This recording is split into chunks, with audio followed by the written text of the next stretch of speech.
আমাদের খুলনা শহর কিন্তু গলদা চিংড়ির জন্য খুবই বিখ্যাত, আর সেই সাথে রয়েছে চুই ঝালের গরুর মাংস। এই দুইটা খাবার কিন্তু খুলনার মানুষ খুবই পছন্দ করে। আর একটা জিনিস যেটা বেশি পছন্দ করে সেটা হচ্ছে বাঙালিয়ানা খাবার। এই ধরেন সাদা ভাত, মাছ, ডাল, এগুলো হচ্ছে খুলনার মানুষের কমফোর্ট ফুড বলতে পারেন।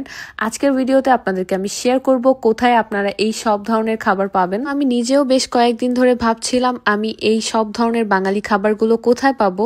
তো ফাইনালি আমি দেখতে পারলাম লাজিজ ডাইনে সব ধরনের বাঙালিয়ানা ফুডস আইটেম অ্যাভেলেবেল হয়েছে।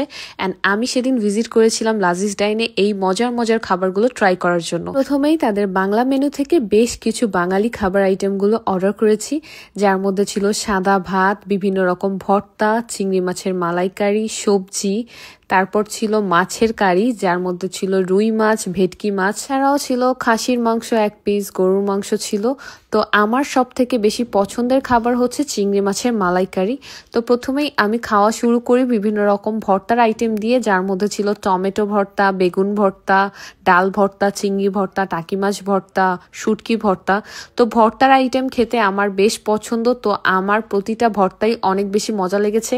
আর এখানে ভর্তার প্রাইস হচ্ছে 30 টাকা করে, আর 30 টাকা থেকে 50 টাকার মধ্যে আপনারা তাদের সব ধরনের ভর্তার আইটেম পেয়ে যাবেন। এরপর আমি তাদের মেনু থেকে নিয়েছিলাম একটা সবজির আইটেম, আর এই সবজিটা নিয়েছিল 50 টাকা অ্যান্ড টেস্ট ভালোই ছিল সবজিটার। তারপরে নিয়েছিলাম বড় সাইজের একটা রুই মাছ, আর এর সাথে ছিল চিংড়ি মাছের মালাইকারি। আর চিংড়ি মাছের মালাইকারি আপনাদের সাইজ অনুযায়ী প্রাইস পড়বে। রুই মাছ ছিল 250 টাকা। এছাড়াও আমরা নিয়েছিলাম 1 পিস গরুর মাংস আর 1 পিস খাসির মাংস। গরুর মাংসের প্রাইস ছিল 190 টাকা, খাসির মাংসের প্রাইস ছিল 220 টাকা। এরপরে আমি আমার পছন্দের খাবারগুলো দিয়ে খাওয়া স্টার্ট করলাম। মানে সাদা ভাতের পাশাপাশি কিন্তু পোলাও আছে। চিংড়ি মাছের মালাইকারি দিয়ে পোলাও খেতে ভালো লাগবে, তাই আমি একটা পোলাও অর্ডার করছিলাম। আর পোলাও দিয়ে চিংড়ি মাছের মালাইকারিটা খেতে যে আসলেই এত মজা লাগছিল, অসাধারণ টেস্ট ছিল, আমার কাছে খুবই ভালো লেগেছে। আর এরকম বড় সাইজের চিংড়ি লাজিজ ডাইন ছাড়া আর কোথাও পাওয়া যায় বলে আমার মনে হয় না। খুলনাতে আমি অনেক জায়গায় চিংড়ি মাছ খুঁজছি বাট পাই নাই।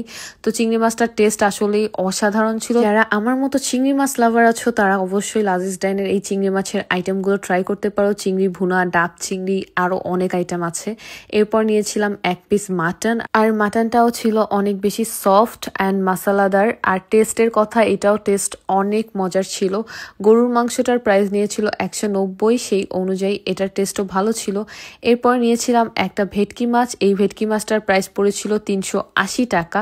এখানে সবগুলো খাবারই আমি মোটামুটি অল্প অল্প করে ট্রাই করেছি অ্যান্ড প্রতিটা খাবারই আমার কাছে খুবই মজা লেগেছে। আমি বাঙালি খাবার খেতে খুব পছন্দ করি, আর এখানের ভর্তা ভাত থেকে শুরু করে আমার পছন্দের সব মাছের আইটেম, তো সব মিলিয়ে তাদের ফুড আইটেম বেস্ট। তো তোমরা সবাই ট্রাই করে দেখতে পারো অ্যান্ড আমাকে জানাবা তাদের আইটেমগুলো তোমাদের কেমন লেগেছে। তাদের এই বাঙালি ভোজের আইটেমগুলো তোমরা তাদের রেস্টুরেন্টে অ্যাভেলেবেল পেয়ে যাবা আগামী 12 তারিখ থেকে, কারণ তারা পহেলা বৈশাখ উপলক্ষে এই মজার মজার বাঙালি ভোজের আয়োজনটা করেছে। তো তোমরা সবাই ট্রাই করবা, আশা করি তোমরাও আমার সাথে একমত হবা তাদের খাবার নিয়ে। আর এরকম শীততাপ নিয়ন্ত্রিত একটি অ্যাম্বিয়েন্সে বসে এরকম মজার মজার বাঙালি খাবার আমার মনে হয় সবারই পছন্দ হবে। তো তোমরা সবাই ভালো থাকবা, দেখা হবে নেক্সট ভিডিওতে।